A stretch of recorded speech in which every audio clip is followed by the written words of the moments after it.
बस मुझे आप अपना 20 मिनट अहम 20 मिनट दे दीजिए, ठीक है। मैं आपको बेटा इस चैप्टर का, ना केवल बच्चा इस चैप्टर का बल्कि इसके आगे वाले चैप्टर का भी जो सबसे ज्यादा इंपॉर्टेंट वाला पोर्शन है ना बच्चा, वो करवा दूंगा यार। बेटा पोर्शन का नाम है मेरे दोस्त रिवैल्यूएशन अकाउंट। 11वीं में आप लोगों ने एक चीज पढ़ी थी, जनरल एंट्री के टाइम बच्चा आप लोगों को पढ़ाई गई थी कि सत्यम सर दुनिया भर में जितने भी अकाउंट है ना, हर अकाउंट को हम लोगों ने कितने हिस्सों में बांटा है? 3 हिस्सों में, रियल, नॉमिनल और पर्सनल, नाम मात्र खाता, निजी खाता और वास्तविक खाता, ठीक है। तो बेटा ये जो रिवैल्यूएशन अकाउंट है ना, ये एक प्रकार का, पता कौन सा अकाउंट है? ये एक प्रकार का नॉमिनल अकाउंट है, ठीक है। सत्यम सर अगर ये एक प्रकार का नॉमिनल अकाउंट है यार, तो बेटा नॉमिनल अकाउंट का गोल्डन रूल क्या है? नॉमिनल अकाउंट का गोल्डन रूल था Satyam sir, debit all expenses and losses, credit all income and gains. Nominal account का गोल्डन रूल क्या था बच्चा? Debit all expenses and losses, credit all income and gains. तो बच्चा अगर हम लोगों को क्या हो रहा है, अगर हम लोगों को लॉस हो रहा है तो हम लोग कहां पे लिख देंगे? डेबिट में। और सर अगर हम लोगों को प्रॉफिट हो रहा है तो हम लोग कहां पे लिख देंगे? बेटा वैसे तो मैं चाहूं तो लॉजिक है, जो बच्चा लॉजिक लगा पाएगा ना तो उसके लिए इसके बाद मुझे कुछ और लिखने की आवश्यकता ही नहीं। लेकिन माइट भी बच्चा यहाँ पर कोई बच्चा हो जो लॉजिक ना लगा पाए, तो बेटा रिवैल्यूएशन अकाउंट को बनाने के लिए मैंने यहाँ पर आपको 6 कंडीशन दे दी। अगर बेटा ये 6 की 6 कंडीशन आप लोगों को क्लियर है ना, तो रिवैल्यूएशन अकाउंट दोस्तों आपके हाथों में है यार। तो बच्चा विधिवत तरीके से 1 बाय 1 आप सारी की सारी कंडीशन को सुन लो यार। बेटा बातें कोई नहीं करेगा, विधिवत तरीके से सुन लो यार। कंडीशन नंबर 1 दोस्तों,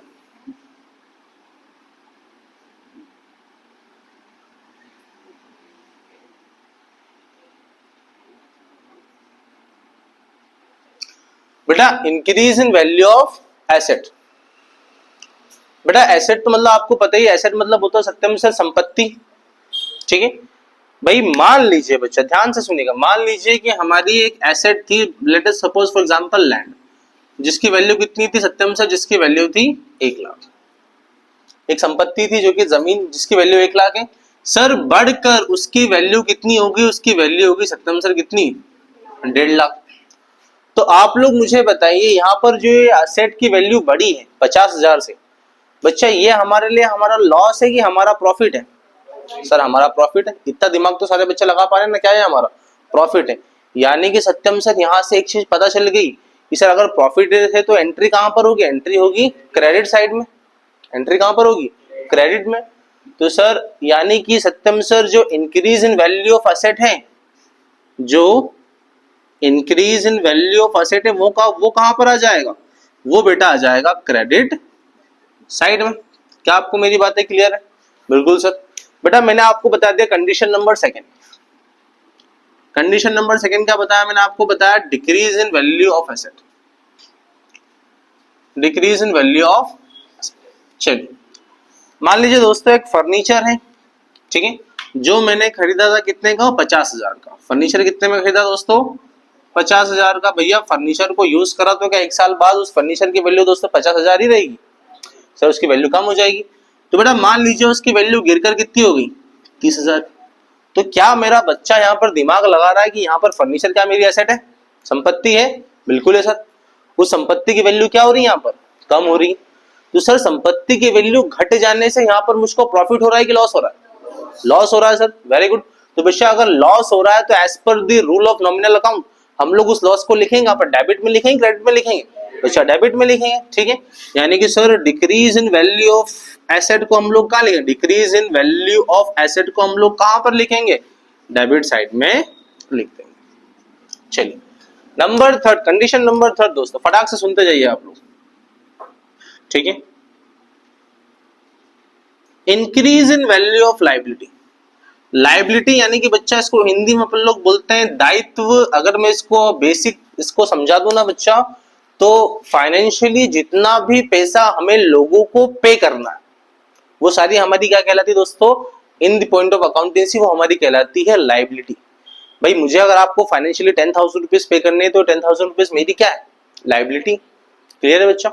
चलिए बेटा मेरी कोई सी लाइबिलिटी अगर इंक्रीज हो जाए तो इसमें बच्चे एक बढ़िया स्टोरी सुनाता हूँ कि मान लो सूरज जवाहरी जो दोस्तों हमारे सामने उपस्थित है, ठीक है, बढ़िया व्यक्ति, अपना फेवरेट स्टूडेंट में से एक है, ठीक है। तो भाई गुर्बत के दिन आ जाते हैं दोस्तों, तो मेरे कुछ गुर्बत के दिन आ गए थे और सूरज से दोस्तों मैंने 10,000 रुपए उधार ले लिए थे यार। कितने रुपए? 10,000। और मैंने बोला था कि सूरज यार बेटा 1 महीने बाद तेरे को मैं पैसे दे दूंगा यार, ठीक है। सर 1 महीना हो गया, गुरुबत के दिन सत्यम सर जाने का नाम ही नहीं ले रहा यार मेरे, तो भैया 1 महीने बाद भी मेरे पास 10,000 रुपए आए नहीं। मैं सूरज के पास आया, सूरज यार थोड़ा बहुत समय में दे दे यार, अभी फिलहाल मेरे पास 10,000 रुपीज तो नहीं है। तो सूरज ने पता है क्या बोला? सूरज बोलता है कि देखो सत्यम सर आप टीचर हो अपनी जगह, लेकिन धंधा अपनी जगह, आपने सही समय पे पैसा नहीं दिया, तो अब मैं आपसे 10,000 छोड़ो, अब मैं आपसे ब्याज भी लूंगा इसका। तो अब मैं आपसे कितना इस पे ब्याज लगा दिया सूरज ने, भैया 5,000 का, आप कितना लेगा वो मेरे से? 15,000 रुपये ले लेगा। तो बेटा पहले मेरी लाइबिलिटी कितनी थी, अब मेरी लाइबिलिटी बढ़ के कितनी हो गई? तो आप लोग क्या दिमाग लगा पा रहे हो यहाँ पर कि लाइबिलिटी के बढ़ जाने से मुझको प्रॉफिट हो रहा है कि लॉस हो रहा है? सर लॉस हो रहा है। तो बच्चा अगर लॉस हो रहा है तो इसकी एंट्री में कहां पर करूंगा? डेबिट। तो सर यहाँ से एक चीज तो क्लियर हो गई सत्यम सर कि increase in value of liability कहां पर आ जाएगा? Increase in value of liability आ जाएगा सत्यम सर डेबिट साइड में। ये बच्चा मैंने यहाँ पर आपको लॉजिक भी दे दी, चाहो तो आप लोग याद भी कर सकते हो, बट मेरा कहना भैया आप लोग मुझको पैसे दे रहे हो यार, तो सारी चीजें बताना दोस्तों मेरा फर्ज है यार। चलिए, decrease in value of liability. अब वही दोस्तों मेरे सबसे फेवरेट स्टूडेंट का बच्चा अपन लोग लेकर चल रहे हैं एग्जांपल कि दोस्तों गुरुबत के दिन आ गए और सूरज जवाहरी जी से दोस्तों मैंने 10,000 रुपए ले लिए उधार 1 महीने के लिए। साहब के पास में गया, मतलब साहब यार 1 महीने बाद पैसे नहीं आए। साहब के पास गया, मतलब साहब यार थोड़ा सा यार कुछ अभी पैसे नहीं, बाद में ले लेना। सूरज ने बोला सत्यम सर आप क्या, आप तो अपने ही सर हो यार, अपने घर के व्यक्ति हो यार, किसी बात कर रहे हो, तो आप तो लोड ही मत लो सत्यम सर, ठीक है। आप क्या, आपके पास 10,000 नहीं, आप बताओ कितने रुपए आपके पास? फिर मैंने दोस्तों मेरे जेब में हाथ डाला, फिर मुझे लगे कि मेरे पास 5,000 रुपए पड़े हुए हैं। तो सूरज ने बोला सर कोई दिक्कत नहीं, आप क्या करो, आप मुझे कितने रुपए दे दो। ओ, तो बच्चा सूरज ने यहाँ पर मेरी लाइबिलिटी क्या कर दी? कम कर दी। तो बेटा क्या आप लोग दिमाग लगा पा रहे हो, यहाँ पर मेरी लाइबिलिटी कम हो गई 5,000 से, तो इससे मुझे प्रॉफिट हुआ कि लॉस हुआ? प्रॉफिट। यानी कि सर अगर हमारे लाइबिलिटी की वैल्यू डिक्रीज हो जाएगी तो हम लोग उसकी एंट्री कहां पर करेंगे? क्रेडिट में, क्योंकि सारी की सारी प्रॉफिट्स हम लोग लिखते कहां पर है? क्रेडिट। बस दैट्स इट बच्चा, ये सब चीजें अगर आप लोगों ने पढ़ ली ना, आप लोगों का आधे से ज्यादा काम हो गया मेरे लाल, ठीक है। कंडीशन नंबर 5 दोस्तों, बेटा अनरिकॉर्डेड एसेट। अनरिकॉर्डेड एसेट यानी कि ऐसी एसेट बच्चा जो हम लोगों ने बुक में रिकॉर्ड नहीं करी, एकदम से प्रकट होगी, तो बच्चा ये आपका क्या होता है?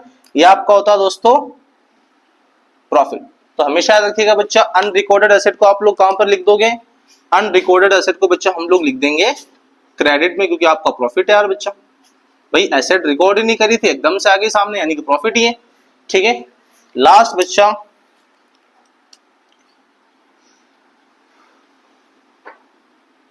अनरिकॉर्डेड, अच्छा एसेट नहीं लिखा, अनरिकॉर्डेड एसेट। सत्यम सर अनरिकॉर्डेड लाइबिलिटी, तो बच्चा अनरिकॉर्डेड लाइबिलिटी आपका क्या होता है? आपका होता है लॉस। तो आप इसको कहां पे लिख दोगे मेरा लाल? आप इसको डेबिट साइड में लिख लो।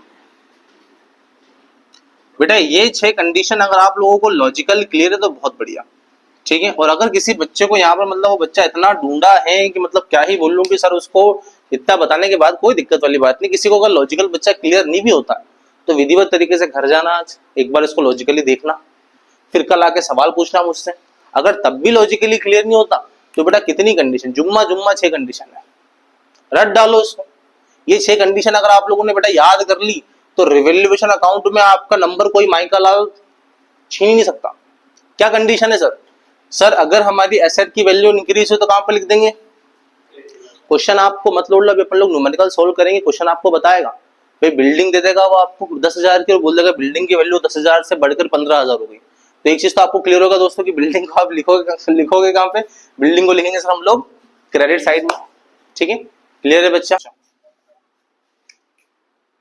बेटा रिवैल्यूएशन अकाउंट तो अपन लोगों ने बना लिया, अब इसके बाद मेरे लाल हमको या तो प्रॉफिट होगा या तो लॉस होगा। तो बच्चा चैप्टर नंबर 1 में हम लोगों ने पढ़ लिया था, तो प्रॉफिट हुआ वो भी किसका? वो भी पार्टनर का। लॉस हुआ तो सर वो भी कितना? वो भी किसका? वो भी पार्टनर्स का। लेकिन सत्यम सर यहाँ पर पार्टनर्स कौन कौन है? बेटा ए और बी 2 पार्टनर थे, नया पार्टनर कौन आया? सी। तो सर ये पार्टनर है न्यू पार्टनर और ये दोनों पार्टनर कौन से हैं? तो सर ये जो रिवैल्यूएशन अकाउंट का प्रॉफिट है ये क्या तीनों ही पार्टनर को दिया जाएगा, ए बी और सी तीनों को दिया जाएगा क्या? नहीं सर, ये जो रिवैल्यूएशन अकाउंट का प्रॉफिट है ना ये सिर्फ और सिर्फ दिया जाता है किसको? ओल्ड पार्टनर्स को। अगर लॉस हुआ तो वो भी किसका? ओल्ड पार्टनर्स का। तो बेटा ध्यान रखिएगा कि रिवैल्यूएशन अकाउंट का प्रॉफिट किसको दिया जाएगा? सिर्फ और सिर्फ ओल्ड पार्टनर्स को। और सर किस रेशो में बांटेंगे हम लोग? ओल्ड रेशो में, क्योंकि नया पार्टनर आएगा तो प्रॉफिट शेयरिंग रेशो भी चेंज होगा, जो विभाजन में लाभ विभाजन अनुपात में भी चेंज आएगा। ठीक है, तो बच्चा रिवैल्यूएशन अकाउंट का प्रॉफिट या लॉस किसको दिया जाता है? सिर्फ और सिर्फ ओल्ड पार्टनर्स को। रेशो कौन सा होता है दोस्त? ओल्ड रेशो होता है। क्लियर है बच्चा? चलिए अब बच्चा फटाक से अपन लोग उसके न्यूमेरिकल करते हैं और आज का सेशन फिनिश करता है।